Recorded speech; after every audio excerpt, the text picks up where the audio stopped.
Tamil Bible Study.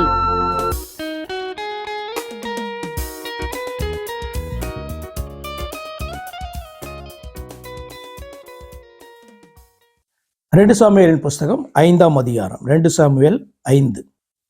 அக்காலத்தில் இஸ்ரவேலின் கோத்திரங்கள் எல்லாம் எப்ரோனில் இருக்கிற தாவீதினிடத்தில் வந்து, இதோ நாங்கள் உம்முடைய எலும்பும் உம்முடைய மாம்சமும் ஆனவர்கள். அதாவது எல்லாரும் வந்துட்டாங்க. ஏன் அப்படின்னு சொன்னா, அங்க இஸ்போசேத், அப்னேர் போயாச்சு ஃபர்ஸ்ட், அடுத்தது இஸ்போசேத் போயாச்சு. வேற யாரும் சவுலுடைய வம்சத்துல இப்ப ராஜாவாக நான் உட்காரணும் அப்படின்னு சொல்லிட்டு விரும்புகிறவர்களும் இல்லை. அப்னேரை போல அவர்களுக்கு சப்போர்ட் பண்ணி அவர்களை தூக்கி நிறுத்துகிறதான ஒரு வல்லமை உள்ள மனிதனும் அந்த பக்கம் இல்லை. அப்போ ஆனபடினாலே எல்லா இஸ்ரவேலர்களும், அதாவது இஸ்ரவேல் கோத்திரங்கள் எல்லாம் அவருடைய மூப்பர்கள் டிசைட் பண்றதான காரியம். அக்காலத்துல இஸ்ரவேலின் கோத்திரங்கள் எல்லாம் எப்ரோனில் இருக்கிற தாவீதினிடத்தில் வந்து, இதோ நாங்கள் உம்முடைய எலும்பும் உம்முடைய மாம்சமும் ஆனவர்கள். ரொம்ப அழகா சூப்பரா பேசுறாங்கல்ல. உண்மையாது? உண்மைதான்ல. ஆமா, ஆக்சுவலா வந்து பாத்தீங்கன்னா அவர்களுடைய தாவீதினுடைய எலும்பும் மாம்சமானவர்கள் தான். ஏன்னா அவ்வளவு க்ளோஸ் ரிலேட்டிவ்ஸ் தானே. ஏன்னா இவர்கள் யூதா கோத்திரத்தார்கள், அவர்கள் மற்ற கோத்திரத்தார்கள், எல்லாரும் யாக்கோபுடைய பிள்ளைகள். சவுல் எங்கள் மேல் ராஜாவை இருக்கும் போதே, இதான் நீங்க கவனிக்க வேண்டியதான பாட்டு. சவுல் எங்கள் மேல் ராஜாவாய் இருக்கும் போதே இஸ்ரவேலை நடத்தி கொண்டு போனவரும் நடத்தி கொண்டு வந்தவரும் நீரே. கர்த்தர் என் ஜனமாகிய இஸ்ரவேலை நீ மேய்த்து நீ இஸ்ரவேலின் மேல் தலைவனாய் இருப்பாய் என்று உம்மிடத்தில் சொன்னாரே என்றார்கள். அப்படின்னா எல்லாருக்கும் தெரியுது, முழு இஸ்ரவேலுக்கும் ஒரு காரியம் தெரிந்துதான் எல்லாரும் சேர்ந்து என்ன பண்ணியிருக்காங்க, தாவீதை கஷ்டப்படுத்தினாங்க. சவுல் மட்டும் கிடையாது. இஸ்ரவேல் கோத்திரத்தார் முழுவதும் எல்லாரும் பார்த்தீங்கன்னா தாவீதுக்கு அகெயின்ஸ்டாக தான் இருந்தாங்க. சவுலுக்கு பயந்தா இருக்கலாம், வாட் எவர் இட் இஸ். ஆனால் எல்லாருக்கும் ஒரு சத்தியம் மட்டும் தெரியுது. தேவனால் தெரிந்து கொள்ளப்பட்டதான மனுஷன், தங்கள் மேல் ராஜாவா இருக்கும்படி தெரிந்து கொள்ளப்பட்டதான மனுஷன் யார் அப்படின்னு சொன்னா தாவீது என்கிறதான உண்மை. சவுலும் இதே ஸ்டேட்மெண்ட்டை சொன்னான், அப்னேர் இதே ஸ்டேட்மெண்ட்டை சொன்னான். இப்போ எல்லாரும் வந்து பார்த்தீங்கன்னா இஸ்ரவேலர்கள் எல்லாரும், இதுக்கு முன்னாடி ஜஸ்ட் போன அதிகாரத்துக்கு முந்தின அதிகாரத்தில் பார்த்துருப்பீங்க, யூதா கோத்திரத்தார எல்லாம் வந்து இதே ஸ்டேட்மெண்ட்டை சொன்னாங்க. நீர் வந்து தேவனால் தெரிந்து கொள்ளப்பட்டவராயிற்றே அப்படின்னு சொல்லிட்டு என்ன பண்ணாங்க, சொன்னாங்க. இப்போ எல்லா இஸ்ரவேலர்கள் வந்து அதே ஸ்டேட்மெண்ட்டை சொல்றாங்க. இது என்ன ஒரு கொடுமை அப்படின்னா, நான் இதை எப்படி பார்க்குறேன் அப்படின்னா, உண்மை அறிந்தும் சத்தியம் அறிந்தும் ஜனங்க வந்து பார்த்தீங்கன்னா சத்தியத்தின் பக்கம் நிற்காதபடிக்கு காணப்படுகிறதான ஒரு காரியத்தை நான் இதில் பார்க்குறேன். இன்னைக்கு வந்து பார்த்தீங்கன்னா இது நீங்கள் வந்து பார்க்க முடியும். நம்ம அநேக நேரங்களில் இவர்களுக்கு வந்து சத்தியம் புரிய மாட்டேங்குது, சத்தியம் தெரிய மாட்டேங்குது இப்படின்ட்டு நம்ம வந்து பார்த்திங்கன்னா நினைக்கிறதான தருணங்கள் உண்டு. நான் கூட அப்படி நினைத்திருக்கேன், இவங்களுக்கு வந்து சத்தியம் புரியல, இன்னும் சத்தியத்தை விளக்கமாக சொல்லணும், இதெல்லாம் நினைத்தது உண்டு. ஆனால் ஒரு காரியம் என்ன அப்படின்னு சொன்னால், சத்தியம் வந்து புரிந்து கொள்ள முடியாத அளவுக்கு கடினமான ஒன்று கிடையாது. ஈஸியாக வந்து பார்த்திங்கன்னா ட்ரூத் வந்து போயிடும். சொன்னால் ஈஸியாக வந்து ட்ரூத் போயிடும். ஒருத்தருக்குள்ளே சொல்கிறேன், உள்ள ஈஸியாக வந்து புகக்கூடிய வல்லமை உள்ளது. ஏன் அப்படின்னா ஜனங்க வந்து நம்ம நினைக்கிற அளவுக்கு என்ன கிடையாது அப்படின்னு சொன்னா புரிந்து கொள்ள முடியாதவர்கள் அல்ல. நான் உங்களுக்கு ஒரு எக்ஸாம்பிள் நான் சொல்றேன். கர்த்தர் சொல்றாங்க, என் ஜனங்கள் அறிவில்லாமையால் சங்காரமாகிறார்கள் என்ற வார்த்தையை சொல்றாரு. அப்படி அதனுடைய மீனிங் என்னன்னா, இவர்களுக்கு புரியாததினால் அல்ல, இவர்கள் இதை ஒரு பெரிய விஷயமா எடுத்துக்கொள்ளாதபடி ரிஜெக்ட் பண்றாங்க.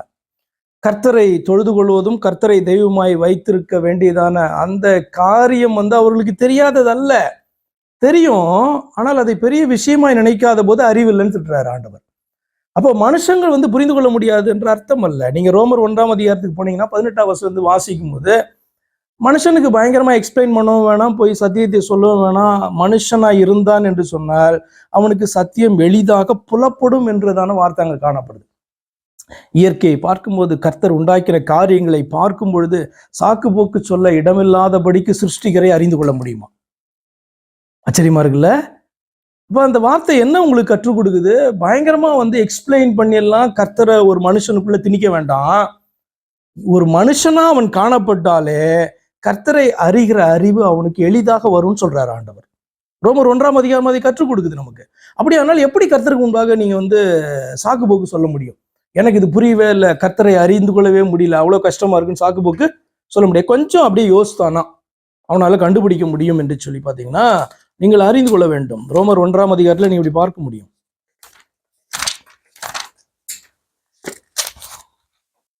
ரோமர் 1:18 சத்தியத்தை அநியாயத்தினாலே அடக்கி வைக்கிற மனுஷருடைய எல்லாவித அவபக்திக்கும் அநியாயத்துக்கும் விரோதமாய் தேவ கோபம் வானத்திலிருந்து வெளிப்படுத்தப்பட்டிருக்கிறது. தேவனை குறித்து அறியப்படுவது அவர்களுக்குள்ளே வெளிப்பட்டிருக்கிறது. தேவனே அதை அவர்களுக்கு வெளிப்படுத்திடுறார். ஒவ்வொரு மனுஷனுக்கும் தேவன் தான் யார் என்பதை என்ன பண்றாராம்? தேவனே வெளிப்படுத்தி இருக்கிறாராம். எப்படி அப்படின்னு சொன்னா 20வது வசனம் சொல்கிறது, காணப்படாதவைகளாகிய அவருடைய நித்திய வல்லமை தேவத்துவம். தேவனை பார்க்க முடியல, அவருடைய வல்லமையை பாத்தீங்கன்னா நம்ம பார்க்க முடியல. ஆனால் அவருடைய நித்திய வல்லமை தேவத்துவம் என்பவைகள் உண்டாக்கப்பட்டு இருக்கிறவைகளினாலே உலகம் உண்டானது முதற்கொண்டு தெளிவாய் காணப்படும். ஆதலால் அவர்கள் போக்கு சொல்ல இடமில்லை அப்படி சொல்லப்பட்டிருக்கு. இந்த வசனத்தை நீங்க எந்த அளவுக்கு ஆழமா புரிஞ்சுக்கிறீங்க? அதாவது தேவனுடைய ஃபுட் பிரிண்ட்ஸு அவர் உண்டாக்கின சகலவற்றின் மேல உண்டாம். புரியுதா உங்களுக்கு? இப்ப நம்முடைய ஃபிங்கர் பிரிண்ட் அப்படி சொல்றாங்கல்ல, இந்த ஃபிங்கர் பிரிண்ட்டை வச்சா என்ன பண்ணிட முடியும்? மிஷின் நம்மள தான் கண்டுபிடிச்சிடும். அப்ப சிருஷ்டிப்பை பார்க்கிறதான மனுஷனுக்கு இது தேவனுடைய ஃபுட் பிரிண்ட் இதுல காணப்படுது. இது உண்டாக்கினதான தெய்வம் ஒருத்தர் உண்டு அவனால கண்டுபிடிக்க முடியும் தேவன் சொல்றாரு. அப்படின்னா இதை வேற யாரும் எக்ஸ்பிளைன் பண்ண வேண்டியதில்லை, தேவனே அந்த மனுஷனுக்கு இதை வெளிப்படுத்தி இருக்கிறார். இப்ப சிருஷ்டிப்பை பார்க்கிற மனுஷனுக்கு இது சிருஷ்டிப்பு என்று தெரியும். அப்ப சிருஷ்டிகர் ஒருவர் உண்டு என்று என்ன பண்ண முடியும்? அவனால கண்டுபிடிக்க முடியும். சாக்கு சொல்ல வேண்டாம். முடிஞ்சதா? வேலை முடிஞ்சதா? அப்போ எனக்கு சுவிசேஷமே சொல்லலை, யாருமே எனக்கு சொல்லி கொடுக்கல, என்ன சொன்னாலும் புரிய மாட்டேங்குது இப்படின்ட்டு ஒரு மனுஷனும் ஆண்டவர் வரும்போது அவருக்கு முன்னாடி நின்று கூவ முடியாது. அப்படித்தானே? எனக்கு கதற முடியாது, எனக்கு தெரியவே தெரியாது, ஆண்டவர் எனக்கு புரியவே இல்லை. இப்போ எந்த அளவுக்கு எக்ஸ்ட்ரீமுக்கு போயிட்டோன்னா, ஆண்டவரை குறித்து அவ்வளோ நம்ம விலைக்கு சொல்லியும் என்ன பண்ண மாட்டேன்றாங்க? இயேசு கிறிஸ்து மாத்திரமே தெய்வம் என்று கிறிஸ்தவர்களாலே ஏற்றுக்கொள்ள முடியல அப்படின்னு சொன்னா இவர்கள் எங்க போய் சாக்கு போக்கு சொல்லுவாங்க?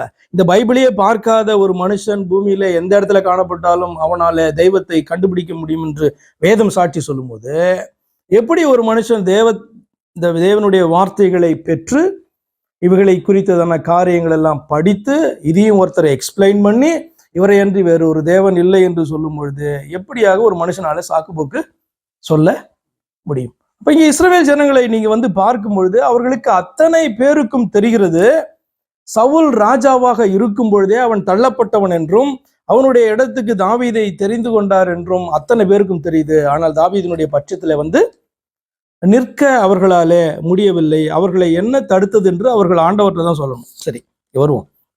ஆனா தாவீதுகிட்ட என்ன சொல்றாங்க? என் ஜனமாகிய இஸ்ரவேலை நீ மேய்த்து நீ இஸ்ரவேலின் மேல் தலைவனாய் இருப்பாய் என்று உம்மிடத்தில் சொன்னாரே அப்படின்ட்டு 2வது வசனத்துல சொல்றாங்க. 3வது வசனம், இஸ்ரவேலின் மூப்பர் எல்லாரும் எப்ரோனிலே ராஜாவினிடத்தில் வந்தார்கள்.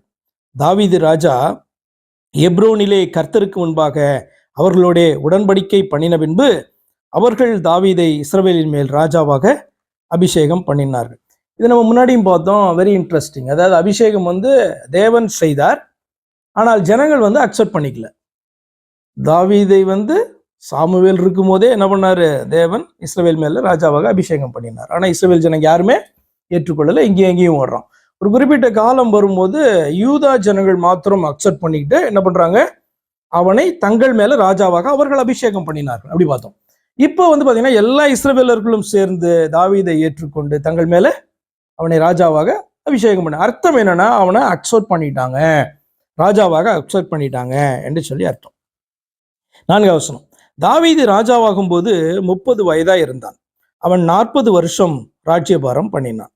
அவன் எப்ரோனிலே யூதாவின் மேல் 7 வருஷமும் 6 மாதமும் எருசலேமிலே சமஸ்த இஸ்ரவேலின் மேலும் யூதாவின் மேலும் 33 வருஷமும் ராஜ்யபாரம் பண்ணினான். தேசத்திலே குடியிருக்கிற எபூசியர் மேல் யுத்தம் பண்ண ராஜாவானவன் தன் மனுஷரோட கூட எருசலேமுக்கு போனான். இதான் ஃபர்ஸ்ட். எல்லா இஸ்ரவேலர் மேல் ராஜாவான பிறகு முதல் யுத்தம் அங்கே உள்ளுக்குள்ளார காணப்படுறதான அந்த எபூசியரை பார்த்தீங்கன்னா இவ்வளவு நாள் விரட்டப்படாம அவங்க காணப்படுறாங்க. எருசலேமை பார்த்தீங்கன்னா அவர்கள் ஆக்கிரமித்து கொண்டிருக்காங்க.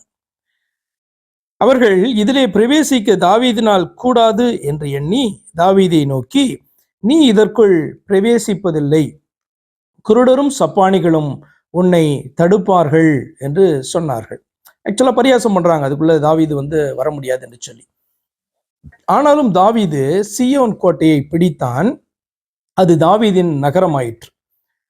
தாவீது என்ன சொல்றான், எப்படி பிடிச்சான் அப்படின்றது 8ஆம் வசனத்துல இருக்கு. எவன் சாலகத்தின் வழியாய் ஏறி எபூசியரையும் தாவீதின் ஆத்துமா பகைக்கிற சப்பானிகளையும் குருடரையும் முறியடிக்கிறானோ அவன் தலைவனாய் இருப்பான் என்று தாவீது அன்றைய தினம் சொல்லி இருந்தான். அதனால் குருடனும் சப்பானியும் வீட்டிலே வரலாகாது என்று சொல்லுகிறது. அப்படி ஒரு அது பழமொழியாக மாறி போனது. ஏனென்று சொன்னால் தேவன் அவனுக்கு கொடுத்திருக்கிறதான அந்த இடத்தை ஆக்கிரமிக்க முடியாதபடி, பிடிக்க முடியாதபடிக்கு தடை செய்தது யார் அப்படின்னு சொன்னா குருடரும் சப்பானியும் நிறைந்து அந்த இடத்துல பண்ண. என்னன்னா குருடரும் சப்பானியும் என்ன பண்ணாங்க, இவர்களை வந்து கடந்து போறதுக்கு யோசிப்பாங்க. இப்ப யுத்த வீரர்கள்னா சண்டை போடுவாங்க, அது ரொம்ப ஈஸி. தாவீதுக்கு யுத்த வீரர்களோடு கூட பெலிஸ்தியர்கள் கூட போராடுறது ஈஸியா இருக்கும். ஆனா இவர்கள் வந்து பாத்தீங்க அப்படின்னு சொன்னா பிச்சைக்காரர்களாக இவர்கள் காணப்பட்டு இவர்கள் தடுக்கிறாங்க அப்படின்னா அவர்களை வந்து கொண்டுட்டு போறதுக்கு வந்து முடியாது. ஆனா போகாம வந்து பாத்தீங்கன்னா எருசலேமும் கிடைக்காது. அப்போ வந்து பாத்தீங்கன்னா தாவீது செய்ததால வேற என்ன அப்படின்னா, யார் வந்து பலகன் வழியா சாலத்தின் வழியா ஏறி எபூசியரை வந்து யார் வந்து பாத்தீங்கன்னா மேற்கொள்றாங்களோ அவங்க இதுக்கு தலைவனாவான் அப்படின்னு சொல்லிட்டு தாவீது வந்து ஒரு டீல் கொடுக்குறான். அதன்படி என்ன பண்றாங்க, அந்த கோட்டையை வந்து பிடிக்கிறாங்க. அந்த கோட்டையிலே தாவீது வாசம் பண்ணி அதற்கு தாவீதின் நகரம் என்று பெயரிட்டு மில்லோ என்னும் ஸ்தலம் துவங்கி உட்புறம் மட்டும் சுற்றிலும் இருக்கிற மதிலை கட்டினான். தாவீது நாளுக்கு நாள் விருத்தி அடைந்தான். சேனைகளின் தேவனாகிய கர்த்தர் அவனோட கூட இருந்தார்.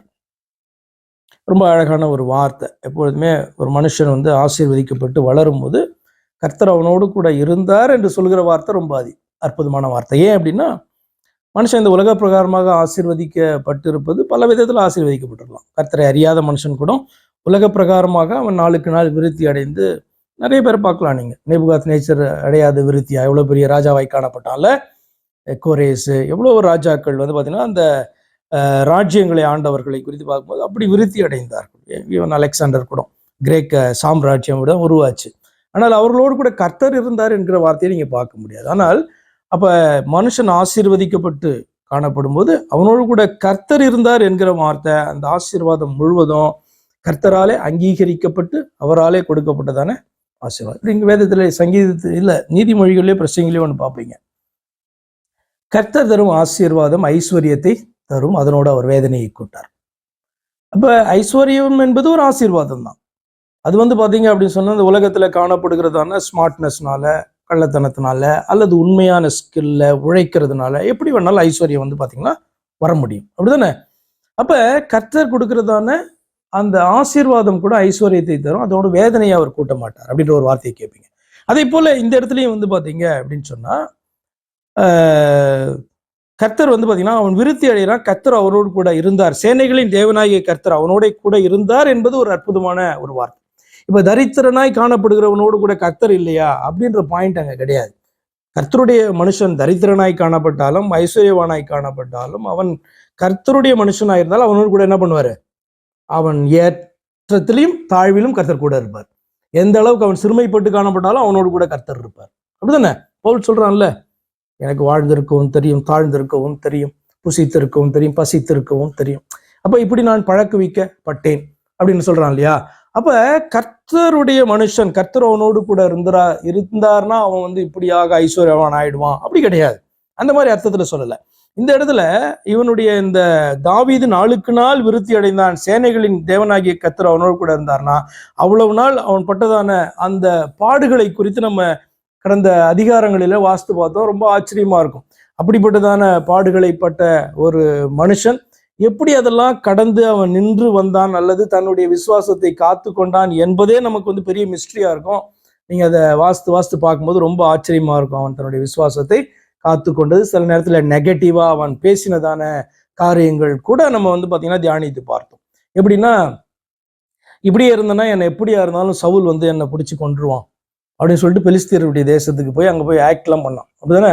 இதே வார்த்தையை சொன்னான், சவுல் என்ன கொண்டுடுவான் அப்படி சொன்னான்.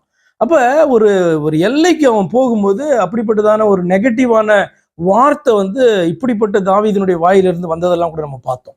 அப்ப அந்த சமயங்கள்ல கூட பாத்தீங்கன்னா ஒடுக்கப்பட்ட போது விழுந்த பொழுதெல்லாம் கூட அவன் எழுந்திருக்கிறதுக்கு கர்த்தர் என்ன பண்ணான், அவன் உறுதியாக பிடித்து கொண்டதெல்லாம் பார்க்கிறோம். அப்ப இந்த வசனத்தை நம்ம வாசிக்கும் போது தாவீதுக்கு வந்து இனி வந்து பாத்தீங்கன்னா அவனுடைய லைஃப்ல இறக்கம் இருக்காது, இனி இப்படியே தான் போக போகுது கிராஃப். அப்ப அவன் நாளுக்கு நாள் விருத்தி அடைந்தான். சேனைகளின் தேவனாகிய கர்த்தர் அவனோட கூட இருந்தார். அப்ப அந்த நேரத்துல இருந்து கர்த்தர் அவனை ஆசீர்வதித்து எல்லாரும் அங்கீகரிக்க பண்ணினார். அவனை வந்து கனம் புரிந்தினவனாக ஆண்டவர் மாற்றுகிறார் என்று சொல்லி அர்த்தம். அதனாலதான் அந்த வார்த்தை அப்படி காணப்படுது. தீருவின் ராஜாவாகிய ஈராம் தாவீதினிடத்தில் ஸ்தானாபதிகளையும் கேதுரு மரங்களையும் தச்சரையும் கல் தச்சரையும் அனுப்பினான். அவர்கள் தாவீதுக்கு ஒரு வீட்டை கட்டினார்கள். இது தாவீதுக்கு கட்டினதான அரண்மனையை இது குறிக்குது. தீருவின் ராஜாவாகிய ஈராம், தீரு அப்படின்னு சொன்னா உங்களுக்கு பாத்தீங்கன்னா அந்த லெபனானுக்கு உள்ள இந்த பக்கம் தீருனா அது ஒரு என்ன சொல்றது, ஒரு ஐலண்டு, பெரிய ஐலண்டு. நீங்க அதுக்கப்புறம் பின்னாட்களில் அதை குறித்ததான தீர்க்க தரிசனங்கள்லாம் பார்ப்பீங்க. எவ்வளவு மேன்மை பொருந்திய பெருமையானதான ஒரு நகரமாக அது காணப்பட்டது அப்படின்லாம் நீங்க பின்னாடி என்ன பண்ணுவீங்க, அதை வாசிப்பீங்க. எப்படி வந்து அது நான் வந்து அழிக்க போறேன் அப்படின்னு சொன்னதான காரியங்கள்லாம் கூட வரும். ஏன் தீருவின் அதிபதியை குறித்து, ராஜாவை குறித்து பேசினதான காரியங்களுக்கு பின்பாக அப்படியே பிசாசை குறித்து டைரக்டா வரும். அதாவது அது தீருவின் ராஜாக்குன்னு சொல்லி ஸ்டார்ட் பண்ணிட்டு அதுக்கப்புறம் பிசாசை இது பண்ணி வரும். ஏன்னா அப்படிப்பட்டதான ஒரு மேன்மை புரிந்ததான இடமாக அந்த தீரு என்கிறதான நகரம் வந்து காணப்பட்டது. ஒரு ஐகானிக் பிளேஸ் அண்ட் பிஸ்னஸ் சென்டரா வந்து பாத்தீங்கன்னா அப்ப காணப்பட்ட உலகத்துல அது வந்து இருந்தது. சரி, தீருவின் ராஜாவாக்கிய ஈராம் வந்து பாத்தீங்கன்னா தாவீதுட்ட ஃப்ரெண்ட் ஆகிறான். ஃப்ரெண்ட் ஆகி அவனுக்கு வந்து ஸ்தானாபதிகளை வந்து அனுப்புறான், கேதுரு மரங்களை அனுப்புறான், தச்சரை கல் தச்சரை அனுப்பினான். அவர்கள் தாவீதுக்கு ஒரு வீட்டை கட்டினார்கள். கர்த்தர் தன்னை இஸ்ரவேலின் மேல் ராஜாவாக திடப்படுத்தி தம்முடைய ஜனமாகிய இஸ்ரவேலின் நிமித்தம் தன்னுடைய ராஜ்யத்தை உயர்த்தினார் என்று தாவீது கண்டறிந்த போது. இது பார்த்தீங்க அப்படின்னா நம்ம முன்னாடியே பார்த்துருக்கோம். என்னன்னா ஒரு ராஜாவை, ஒரு தீர்க்கதரிசியை அல்லது ஒரு அப்போஸ்தலனை, ஒரு போதகனை, யாரா இருந்தாலும் ஒரு ஊழியனை வந்து கர்த்தர் தெரிந்து கொள்வதற்கு யார் தான் காரணம் அப்படின்னா அவருடைய பிள்ளைகள் தான் காரணம். இது ஆண்டவர் மோசேயை குறித்து பேசினாலும் சரி, கோரேசை குறித்து பேசினாலும் சரி. நம்ம 2 செய்திக்கு முன்னாடி பார்த்தோம். கோரேசை ஆண்டவர் தெரிந்து கொண்ட போது அவர் சொல்றார், என் ஜனங்களின் நிமித்தம், யாக்கோபு இஸ்ரவேல் என்கிறதான என்னுடைய அந்த ஜனங்களின் நிமித்தம் நான் உன்னை பெயர் சொல்லி அழைத்து நான் உனக்கு, நீ என்னை அறியாதிருந்தும் உனக்கு நான் பெயர் சூட்டினேன் அப்படி சொல்றாரு. யாரு? பெர்ஷிய ராஜாவை குறித்து அவன் பிறக்கறதுக்கு முன்பாக தீர்க்க தரிசனம். மோசை குறித்து அப்படிதான். மோசை ஏன் தெரிந்து கொண்டார்னா தன்னுடைய ஜனங்களுக்காக தான் தெரிந்து கொண்டார். அப்ப ஒருவனை தெரிந்து கொண்டு அவனுக்காக ஜனங்களை ஆண்டவர் கொடுப்பது அல்ல, ஒரு கூட்ட ஜனங்களுக்காக அவர்களை நடத்துவதற்கு, அவர்களை கைட் பண்ணுவதற்கு, அவர்களை வந்து பாத்தீங்கன்னா கர்த்தருக்குள்ள கொண்டு போறதுக்காக, தன்னுடைய ஜனங்களுக்காக, மந்தைக்காக தான் மேய்ப்பன ஒழிய மேய்ப்பனுக்காக மந்தை கிடையாது. அப்ப அதே காரியத்தை வந்து பாத்தீங்கன்னா இங்க தாவீது சொல்றான், அதை புரிந்து கொண்டு சொல்லுகிறான். அப்ப எந்த ஊழியருக்குமே வந்து பாத்தீங்கன்னா இப்ப தாவீது வந்து பாத்தீங்கன்னா இந்த இடத்துல ஒரு ஊழியன். அப்ப அவன் சொல்லுகிற அந்த வார்த்தையை கவனிச்சு பாருங்க. கர்த்தர் தன்னை இஸ்ரவேல் மேல் ராஜாவாக திடப்படுத்தி தம்முடைய ஜனமாகிய இஸ்ரவேலின் நிமித்தம் தம்முடைய ராஜ்யத்தை உயர்த்தினார். இப்ப தாவீது உயர்த்தப்பட்டதற்கு காரணம் யாருன்னு தாவீது சொல்றான்? இஸ்ரவேல் ஜனங்கள் தான் அதற்கு காரணம் அப்படின்னு சொல்றான். அதுதான் உண்மை ஆக்சுவலா. அந்த ஒரு தெளிவு வந்து பாத்தீங்கன்னா தாவீதுக்கு காணப்பட்டது. அதனால்தான் வந்து பாத்தீங்கன்னா இஸ்ரவேலின் நிமித்தம் தம்முடைய ராஜ்யத்தை உயர்த்தினார் என்று தாவீது கண்டறிந்த போது அப்படின்னா இந்த கிளாரிட்டி வந்து தாவீதுக்கு கிடைக்குது. நம்ம கடைசியில் எப்படி ரொம்ப சிம்பிளா சொல்லிட்டோம்னா, நல்ல பெரிய ஊழியக்காரான பிறகு என்னால் தான் கர்த்தர் என்ன பண்ணாரு, இப்படி ஆசீர்வாதத்தை கொண்டு வந்தாரு, நான் இல்லைன்னா இந்த ஜனங்கள்லாம் ஆசீர்வதிக்கப்பட்டிருக்க மாட்டாங்க அப்படின்ற ஒரு எண்ணம் வந்து பார்த்தீங்கன்னா ஊழியக்காரர்களுக்கு, எல்லாரையும் சேர்த்து தான் சொல்கிறேன், என்னையும் சேர்த்து தான் சொல்கிறேன், எல்லாருக்குமே அப்படிப்பட்ட ஒரு எண்ணம் ஈஸியாக வந்து விட முடியும். நான் முழங்கால் படியிட்டேன், நான் ஆண்டவருடைய சமூகத்தில் அழுதேன், ஆனபடியினால இப்படி ஒரு பெரிய ஆசீர்வாதம் ஜனங்களுக்கு போச்சு அப்படின்ட்டு வந்து பார்த்தீங்கன்னா சிம்பிளாக சொல்லிடலாம் கடைசியில். ஆனால் உண்மை என்னவென்று சொன்னால், தன்னுடைய ஜனங்களின் நிமித்தம் ஒரு மேய்ப்பன் இல்லாத ஆடுகளைப் போல காணப்படுறாங்க. ஆண்டவர் வந்து பார்த்தீங்கன்னா அப்படிப்பட்ட வார்த்தையை வந்து நீங்கள் சுவிசேஷ புஸ்தகத்தில் அவர் சொல்லுகிறத நீங்கள் பார்ப்பீங்க. ஜனங்களை பார்த்து இவர்கள் வந்து இவங்களை கைட் பண்ணுறதுக்கு ஆட்கள் இல்லை, ஆனபடினால என்ன பண்ணணும், ஊழியர்களை எழுப்பணும் அப்படி விரும்புகிறார் கர்த்தர். அப்போ இதுதான் வந்து பார்த்தீங்கன்னா பர்பஸ். என்னன்னா தன்னுடைய அவரால் உண்டாக்கப்பட்டதான ஜனம், அவரை வந்து பார்த்தீங்க அப்படின்னு சொன்னால் உள்ளத்தில் தேடுவாங்க. ஆனால் எப்படி, எங்கே போய் தேடுறது, எப்படி ஆண்டவருடைய சமூகத்துக்கு போகிறது, அதுக்கு மேலே தெரியாது, ஒரு கைடன்ஸ் கிடைக்காது. அப்போ வந்து பார்த்தீங்க அப்படின்னு சொன்னால் ஒரு மனுஷனை ஆண்டவர் தெரிந்து கொண்டு அவர்கள் மேலே வந்து ஒரு மேய்ப்பனாக வைக்கிறார். அவர்களுக்கு கற்றுக் கொடுக்கறதான இடத்துல வைக்கிறார், பராமரிக்கிறதான இடத்துல வைக்கிறாரு, ஆலோசனை கொடுத்து நடத்துறதான ஒரு இடத்துல வைக்கிறாருன்னா அந்த ஊழியனுக்கு அட் எனி காஸ்ட் எந்த நேரத்துலையும் ஒரு பெருமை வந்துடக்கூடாது, என்னால தான் அப்படின்றத வந்துடக்கூடாது. அப்போ தாவீதுக்கு வந்து வரல. சமஸ்த இஸ்ரவேலுக்கு மேலேயும் ராஜாவான பிறகு அவனுக்கு ஒரு தெளிவு காணப்படுது. கர்த்தர் தன்னை இஸ்ரவேல் மேல் ராஜாவாக திடப்படுத்தி தம்முடைய ஜனமாகிய இஸ்ரவேலின் நிமித்தம் தன்னுடைய ராஜ்யத்தை உயர்த்தினார் என்று தாவீது கண்டபோது அவன் எப்ரோனிலிருந்து வந்த பின்பு எருசலேமில் இன்னும் அதிகமாக, இது முடிஞ்சிச்சு. அடுத்த பாயிண்ட் தாவீதுக்கு, இது அதோட கூட கனெக்ட் பண்ணிக்காதீங்க. அவன் எப்ரோனிலிருந்து வந்த பின்பு எருசலேமில் இன்னும் அதிகமான மறுமனையாட்டிகளையும் ஸ்திரீகளையும் கொண்டான். இப்படி கர்த்தர் உயர்த்தினதுனால கொண்டானா அப்படின்னு கேட்டுறாதீங்க. இது அடுத்தது என்ன அப்படின்னா, சிம்பிளிஃபை பண்ணி சம்மரைஸ் பண்ணி கொண்டு போறாங்க. தாவீது வந்து அடுத்து என்ன பண்ணியிருக்கான் அப்படின்ட்டு. அப்போ நிறைய வந்து பார்த்தீங்கன்னா மறுமனையாட்டிகளையும் ஸ்திரீகளையும் கொண்டான். இன்னும் அதிக குமாரரும் குமாரத்திகளும் தாவீதுக்கு பிறந்தார்கள். இது எங்க இருந்து வருது அப்படின்னு சொன்னா, தாவீதுக்கு வந்து பிரமாணம் தெரியாதா? ஏன்னா தாவீதெல்லாம் பிரமாணம்லாம் கொடுக்கப்பட்டு எத்தனையோ வருஷத்துக்கு பின்பாக வாழ்ந்து கொண்டிருக்கிற மனுஷன் தானே, இல்லையா? மோசேக்கு முன்மா மோசேக்கு பின் ஆவன். தாவீது மோசேக்கு பின் வாழ்ந்தானா முன் வாழ்ந்தானா? மோசேக்கு தான். அப்ப மோசேயின் காலத்திலே பிரமாணங்கள் வந்து கொடுக்கப்பட்டது. பிரமாணத்திலே ஆண்டவர் மிக தெளிவாக இந்த காரியங்கள்லாம் சொல்லியிருக்கிறாரு, இல்லையா? ராஜாலாம் எப்படி இருக்கணும் அப்படின்ற காரியங்கள்லாம் ஆண்டவர் சொல்லியிருக்காரு. அப்ப தாவீதுக்கு இதெல்லாம் தெரியாது கிடையாது. அப்போ இப்படி வந்து பாத்தீங்கன்னா கர்த்தருக்கு பிரியமாக ஒரு பக்கம் நடக்கிறதான தாவீதுக்கு எங்க இருந்து இப்படிப்பட்ட இன்ஃப்ளூயன்ஸ் வந்தது? நிறைய மறுமனையாட்டிகளும் நிறைய ஸ்திரீகளையும் வந்து பாத்தீங்கன்னா எடுத்துக்கொள்கிறதான இந்த இது எங்க இருந்து வந்திருக்கும்? நீங்கதான் சொல்லணும். எவ்வளவு நல்லவன் பார்த்தோம்ல. ஒரு அதாவது கர்த்தருடைய இருதயத்தை போல ஒரு இருதயம் வந்து அவனுக்கு காணப்படுகிறதே அநேக வேளைகளில நம்ம பார்க்கிறோம். ஆனால் இந்த இடத்துல தாவீதுக்கு ஏன் இப்படிப்பட்டதான ஒரு காரியம்? ரொம்ப சிம்பிளா நம்ம சொல்லிட்டு போலாம், ராஜா தானே, ராஜாக்கு அப்படித்தானே அப்படின்னு நம்ம சொல்லிட்டு போலாம். ஆனால் இவன் வந்து மற்ற ஜனங்களின் மேல் ராஜாவல்ல, தேவனுடைய ஜனத்தின் மேல் ராஜா. இவன் மற்ற ஜனத்தின் மேல் ராஜா கிடையாது, தேவனுடைய ஜனத்தின் மேல, தேவனுடைய தேசத்தின் மேல ராஜா, அப்படிதானே? அப்ப எப்படி மற்ற ராஜா கூட கம்பேர் பண்ண முடியாது. ஆனா எங்க இருந்து வந்துச்சு இது?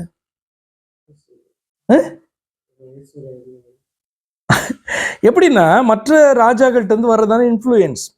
இப்ப நம்மளும் எப்ப நம்ம கெட்டு போவோம்? மற்ற ஜனங்களை பார்க்கும்போது நம்ம கெட்டு போவோம். இப்ப நம்ம வந்து பாத்தீங்கன்னா நிறைய நேரத்துல கர்த்தருடைய இருதயத்தை போல நம்முடைய இருதயமும் காணப்படுறது உண்டு. தாவீது எப்படி கர்த்தருடைய இருதயத்துக்கு ஏற்றவனா காணப்பட்டானோ அதே போல நம்முடைய இருதயம் காணப்படுவது உண்டு. சில நேரங்களில நம்முடைய இருதயம் அப்படி இல்லாதபடிக்கு வழி விலகி போய் மற்ற உலக மனுஷனை போல நாம நடக்கிறதுக்கு எது நம்மளை இன்ஃப்ளூயன்ஸ் பண்ணுதுன்னு பாத்தீங்கன்னா இந்த உலகம்தான். ஏன்னா அந்த நேரத்துல நம்ம என்ன மறந்துடுறோம்? நம்ம யாரு? அப்ப தாவீது வந்து பாத்தீங்கன்னா தான் பிரமாணத்தின்படி நடக்க வேண்டியவன் என்பதை இந்த காரியத்துல மறந்துட்டான். எப்படி அவன் திங்க் பண்றான்? நான் ராஜா. எல்லா ராஜாவும் எப்படி இருக்காங்க? போய் பார்த்தான்ல, பெலிஸ்திய ராஜால இருந்தான், அவன் அரண்மனையில இருந்தான், ராஜாவுக்கு க்ளோஸா இருந்தான், எல்லாம் போய் பார்த்துருப்பான்ல, பார்க்கலனாலும் கேள்விப்பட்டிருப்பான்ல எல்லா ராஜாக்களும் எப்படி காணப்பட்டாங்கன்ட்டு, அப்படிதானே? ஏன்னா இவர்கள் சுத்தி இருக்கிற ராஜாக்களை பார்த்து தானே இவர்கள் ராஜா வேணும்னு கேட்டாங்க. இஸ்ரவேலர்கள் ராஜா வேணும்னு கேட்டதுக்கு என்ன? எங்களை வழி நடத்தி சென்று எங்களுக்காக யுத்தம் பண்ணி எங்களை பாதுகாக்கிறதுக்கு ஒரு ராஜா இல்லையே மற்றவர்களை போல, எங்களுக்கு வேணும் கேட்டாங்கல்ல. அப்ப தெரியும், எல்லாருக்கும் தெரியும் ராஜாக்கள் எப்படி இருப்பாங்க. அப்ப இந்த இன்ஃப்ளூயன்ஸ் தான் உலகத்தின் ஜனங்களுடைய காரியங்களை பார்க்கும்போது அது நமக்குள்ள எளிதாக பாதிப்பை நமக்குள்ள ஏற்படுத்த முடியும். அப்ப ஏற்படுத்தும் பொழுது நமக்கு இச்சை வரும் பொழுது நம்ம தேவனுடைய பிள்ளைகள் என்கிறதான உணர்வு வந்துச்சுன்னா நம்மளை பாதுகாக்கும். இல்லை அப்படின்னு சொன்னா என்ன ஆகும்? தாவீதை பொறுத்தவரை நான் ராஜா, நான் சொன்ன எல்லாரும் இந்த தேசத்துல கேட்கணும். கேட்பாங்களா கேட்க மாட்டாங்களா? இப்ப ஏன்னா அவங்க தான் வந்து சொல்லிட்டாங்கல்ல, எல்லாருமே வந்து கர்த்தர் உன்னை எங்கள் மேல் ஆண்டவனாக ராஜாவாக ஏற்படுத்தி இருக்கிறார் சொல்லியாச்சுல்ல. அத்தனை பேரும் கேட்பாங்க. இப்ப தாவீது சொல்லிட்டான், தாவீது சொன்ன சட்டம் எழுதுன.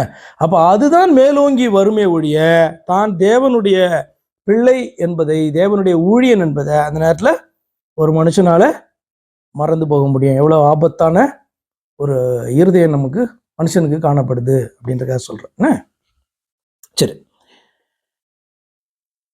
எருசலேமில் அவனுக்கு Shammua, Shobab, Nathan, Solomon, Ibhar, Elishua, Nepheg, Japhia, Elishama, Eliada, Eliphelet, என்னும் பெயர்களையுடைய குமாரர் பிறந்தார்கள். தாவீதை இஸ்ரவேலின் மேல் ராஜாவாக அபிஷேகம் பண்ணினார்கள் என்று பெலிஸ்தர் கேள்விப்பட்ட போது அவர்கள் எல்லாரும் தாவீதை தேடும்படி வந்தார்கள். எதுக்கு? பரிசு கொடுக்கறக்கா? ஏன் அப்படின்னு சொன்னா, இவன் அங்க போய் அவங்க ஆளுன்னு சொல்லிட்டு என்ன பண்ணான், கொஞ்ச நாள் ஏமாத்திட்டு இருந்தான். அந்த ராஜாவை என்ன பண்ணான், நீ எங்களுக்காக யுத்தம் பண்ண வான்னு கூப்பிட்டான். அப்ப கூட இருந்ததான மற்றவர்கள்லாம் என்ன பண்ணாங்க, நோ, இவன் வரக்கூடாது, இவன் அங்க வந்தா திடீர்னு இஸ்ரவேல் பக்கம் சேர்ந்துக்கிட்டு நமக்கு விரோதமா எழும்பிடுவான், இவன் வந்தா நாங்க வரமாட்டோம்னு அந்த ராஜாவோடு கூட என்ன பண்ணாங்க, வாக்குவாதம் பண்ணினார்கள். அவர்கள் நிமித்தமாக தாவீது என்ன பண்ணான், சிக்லாக்லேயே விட்டுட்டு அவன் என்ன பண்ணான், அந்த ராஜா பெலிஸ்திய ராஜா போனான். அப்படிலாம் நம்ம பார்த்தோம். அப்ப அப்படி பாத்தீங்கன்னா பெலிஸ்தர் நம்பினாங்க, நம்ம ஆளு தாவீது நம்ம ஆளு அப்படின்னாங்க. கடைசியில இவன் பாத்தீங்க அப்படின்னா இப்ப இஸ்ரவேலின் மேல ராஜாவாக இவன் ஆயிட்டான். அதனால இவனை விடக்கூடாதுன்னு என்ன பண்ணிட்டாங்க, அவர்கள் எழும்பி வராங்க. அதனாலதான் தாவீதை தேடும்படி வந்தார்கள். அதை தாவீது கேட்டபோது ஒரு அரணிப்பான இடத்துக்கு போனான். அதாவது சேஃபான ஒரு ஷெல்டருக்குள்ளார போயிட்டான். அதை கோட்டைக்குள்ளன்னு வச்சுக்கோங்க. பெலிஸ்தரோ ரெப்பாயும் பள்ளத்தாக்கிலே பரவி இருந்தார்கள். பெலிஸ்தருக்கு விரோதமாக போகலாமா, அவர்களை என் கையில் ஒப்பு கொடுப்பீரா என்று தாவீது கர்த்தரிடத்தில் விசாரித்த போது, கர்த்தர், போ, பெலிஸ்தரை உன் கையில் நிச்சயமாய் ஒப்பு கொடுப்பேன் என்று தாவீதுக்கு சொன்னார். இப்ப கர்த்தர்கிட்ட போய் கேட்கிறான். கர்த்தர் என்ன பண்றாங்க, இது தாவீது அடிக்கடி செய்யறதானே காரியம் தான், சில நேரத்தை தவிர தாவீது அடிக்கடி செய்கிறதான ஒரு காரியம். அப்படி போய் ஆண்டவர்கிட்ட கேட்கிறான். ஆண்டவர் என்ன பண்றாரு, கைட் பண்றாரு. ஏன் கைட் பண்றாரு, நிறைய விஷயங்கள் அதில் அடங்கியிருக்கு. இவன் போய் கேட்டதினால் மாத்திரமல்ல, தன்னுடைய ஜனங்கள் நிமித்தம். சில நேரத்தில் ஊழியக்காரர்கிட்ட ஆண்டவர் பேசுறது ஊழியக்காரனுக்காக மாத்திரம் கிடையாது. என்ன அப்படின்னா, தன்னுடைய ஜனங்களின் நிமித்தம் கூட ஆண்டவர் பேசுவார். அப்படிதானே? இப்ப இஸ்ரவேல் ஜனங்களின் நிமித்தம். ஏன் அப்படின்னு சொன்னா, இந்த ராஜா எடுக்கிறதான தவறான மூவ் இஸ்ரவேல் ஜனங்களை பாதிக்கும். அப்போ பாத்தீங்கன்னா போய் கேட்கும் போது, நீ போ அப்படின்னு என்ன பண்றாரு, ஆண்டவர் சொல்றாரு. இஸ்ரவேல் ஜனங்களை காக்கிறதற்காக தான் தாவீது என்ன பண்றாரு, ஆண்டவர் ஏற்படுத்தி வைத்திருக்காரு. அப்படிதானே? அது நம்புறீங்களா இல்லையா? தாவீது நம்பினா, நீங்க நம்பினாலும் அவன் நம்பினான். சரி, தாவீது பாகால் பிராசிமுக்கு அங்கே அவர்களை முறியடித்து, தண்ணீர்கள் உடைந்தோடுகிறது போல கர்த்தர் என் சத்துருக்களை எனக்கு முன்பாக உடைந்து ஓடப்பண்ணினார் என்று சொல்லி, அது நிமித்தம் அந்த ஸ்தலத்திற்கு பாகால் பிராசிம் என்று பெயரிட்டார். இது அடுத்ததான ஒரு பெரிய யுத்தம். தாவீது ராஜாவான பிறகு நடந்ததான ஒரு பெரிய யுத்தம் பெலிஸ்தர் கூட. அங்கே பெலிஸ்தர் தங்கள் விக்கிரகங்களை விட்டு ஓடி போனார்கள்.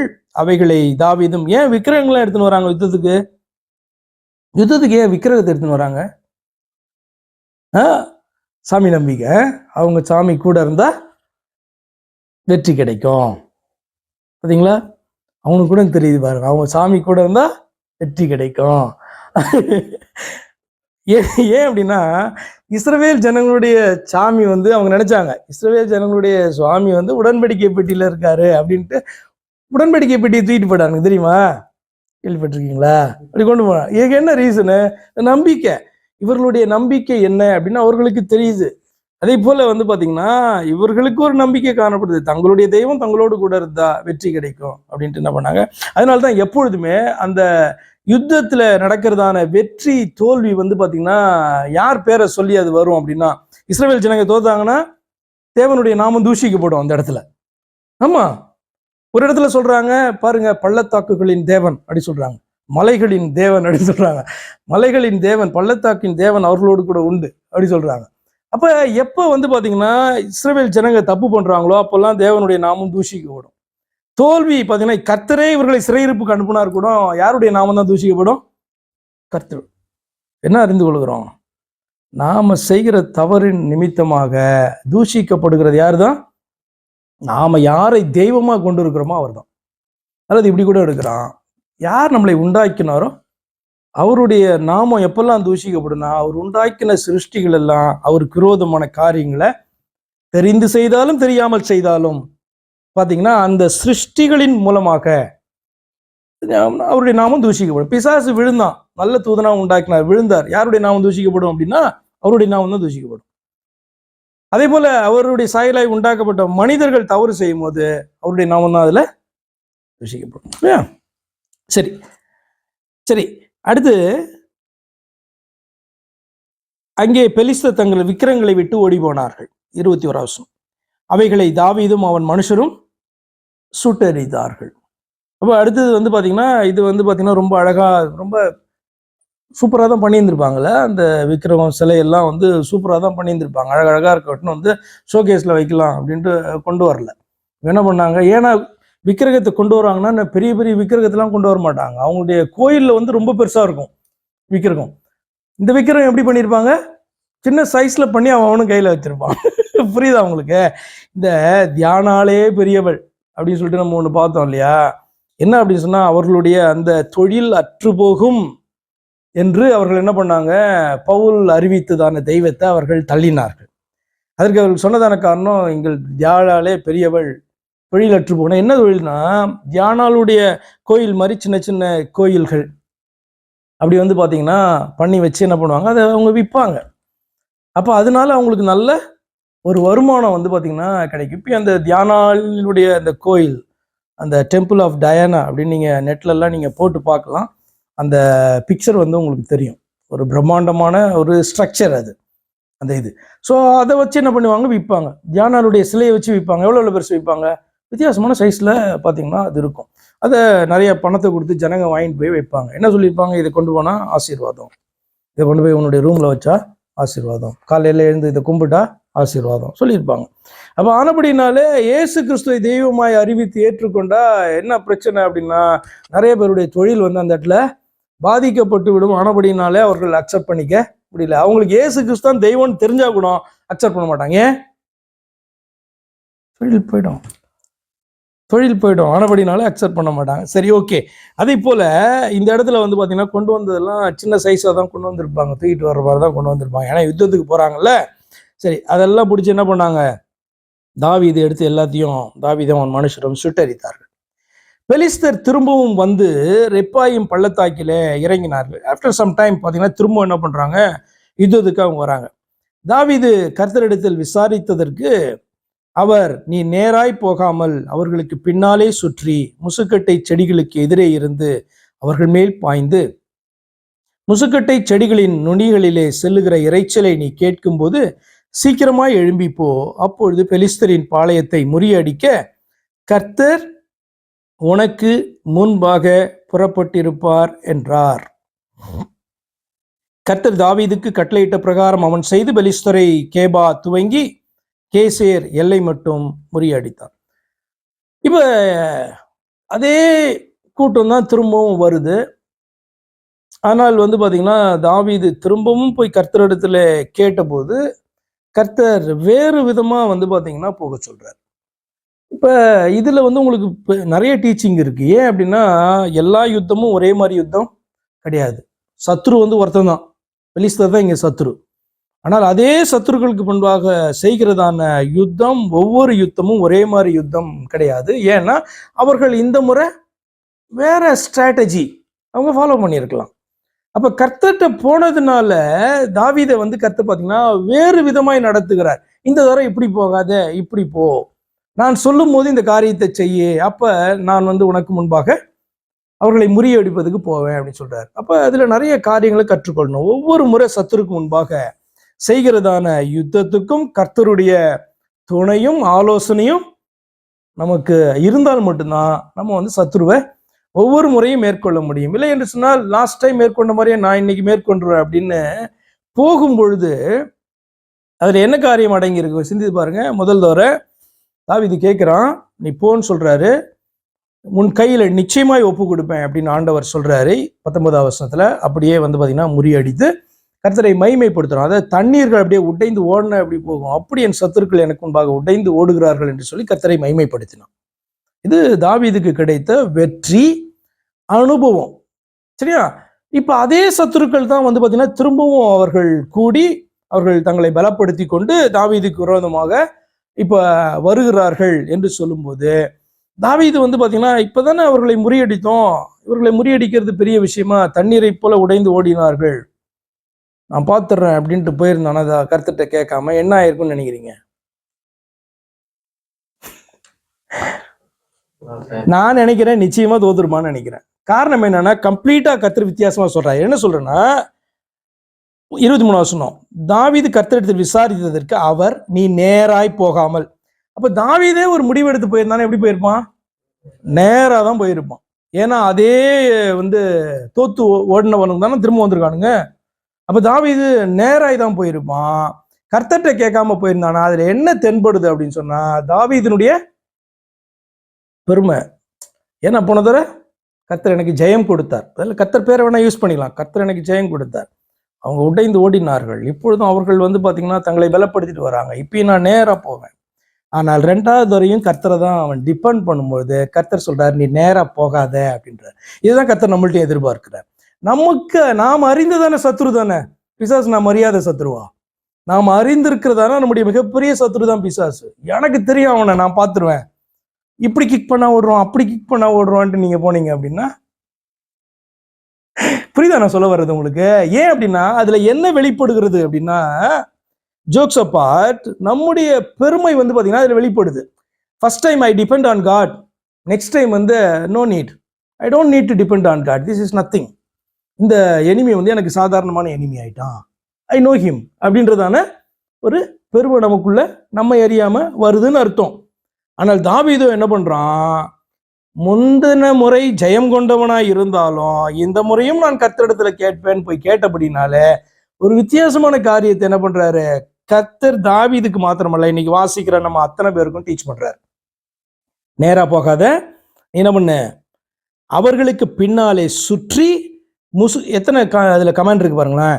பின்பாக சுற்றி முசுக்கட்டை செடிகளுக்கு எதிரே இருந்து, அதுவும் பார்த்தீங்கன்னா ஸ்பெசிஃபிக்கான ஒரு இடத்துல இருந்து அவர்கள் மேல பாய சொல்றாரு. அது கூட வந்து பார்த்தீங்கன்னா உடனே போய் பாயறது கிடையாது. முசுக்கட்டை செடிகளின் நுனிகளிலே செல்லுகிற இறைச்சலை நீ கேட்கும் போது, அப்படின்னா முசுக்கட்டை செடிகளுக்கு பக்கத்துல போய் நீ மறைந்திருக்கும் போது உனக்கு சத்தம் கேட்காம இருக்கும். அப்ப திடீர்னு சத்தம் கேட்கும் போது நீ பாயணும். செல்லுகிற இறைச்சலை நீ கேட்கும் போது சீக்கிரமா எழும்பி போ. அப்போ எத்தனை கமெண்ட்ஸ் இருக்கு நீங்க பாத்துக்கோங்க. அதுல சீக்கிரமா எழும்பி போ, அப்பொழுது பெலிஸ்தரின் பாளையத்தை முறியடிக்க கர்த்தர் உனக்கு முன்பாக புறப்பட்டிருப்பார். யார் சொல்றா?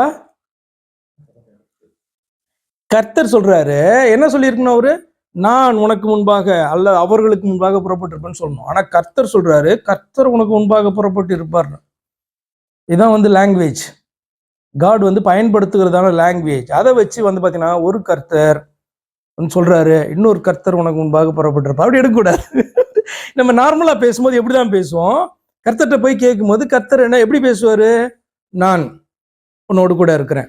பேசினா புரியுது இல்ல? பவுல்கிட்ட சொல்ற நான் உன்னோடு கூட இருக்கிறேன் அப்படின் போது புரியுது. இப்போ கர்த்தர்கிட்ட போய் நம்ம கேட்கிறோம், கர்த்தர் தான் பேசுறோம்னு தெரியும். கர்த்தர் சொல்ற கர்த்தர் உன்னோடு கூட இருப்பார் அப்படின்னு கர்த்தர் பேசினா அப்படி இருக்கும். நமக்கு இந்த பாஷை புதுசு, ஆமாவா இல்லையா? ஆமா. இப்போ நீங்க என்கிட்ட ஒன்று கேட்குறீங்க, வந்து பார்த்தீங்கன்னா நான் உன் கூட வரேன் அப்படின்னு சொன்னா உங்களுக்கு புரியும், ஈஸியா இருக்கும். இல்லை ராஜ்குமார் உன் கூட வருவார் அப்படின்னா எப்படி இருக்கும்? பாஷையே புதுசா இல்லையா? தமிழ் மாதிரி தான் இருக்கும், பாஷையே புதுசா இல்லையா? அதே போல இங்க கர்த்தர் வந்து பாத்தீங்கன்னா கர்த்தர் அவர்களை முறியடிக்கிறதுக்கு முன்னாடி போவார் அப்படின்னா உடனே 2 கர்த்தர்னு சொல்லக்கூடாது. அதுக்காக தான் பார்த்தீங்கன்னா அதை விளக்குறேன். சரி, ஓகே. கர்த்தர் தாவீதுக்கு கட்டளையிட்ட பிரகாரம் அவன் செய்து, அப்ப கர்த்தர் சொல்லுகிறபடியே நம்ம செய்யும் பொழுது வந்து பாத்தீங்கன்னா அதுல முழு வெற்றி கிடைக்குது. இதுதான் டீச்சிங். என்ன இது நம்ம ரொம்ப பயங்கரமா விளக்க வேண்டியதில்லை. அந்த பாயிண்ட்டை நீங்க பிடிச்சுக்கொள்ளுங்க. அப்ப தாவீதினுடைய லைஃப்ல ஒரு அற்புதமான ஒரு பிக்சர் இது, இந்த இந்த இன்சிடென்ட்ஸ் எல்லாம். சரியா? ஓகேவா? சில காரியங்கள்ல அவன் தவறுனது இதெல்லாம் நம்ம பார்க்கிறோம். அதை வந்து தாவீதை ஃபாலோ பண்றதுக்காக வைக்கல, தாவீதை ஃபாலோ பண்ணக்கூடாது அப்படின்றதுக்காக ஆண்டவர் வைக்கிறாரு. அதே நேரத்தில் தாவீதிட்ட எதை ஃபாலோ பண்ணணுன்றது நிறைய இருக்குது. தாவீதிட்ட நம்ம கற்றுக்கொள்ள வேண்டியது எக்கச்சக்கமா காணப்படுது. அமேசிங் அதெல்லாம் ஆக்சுவலா. ஆனால் எதை ஃபாலோ பண்ணக்கூடாதுன்னு சில காரியங்களும் வந்து உண்டு.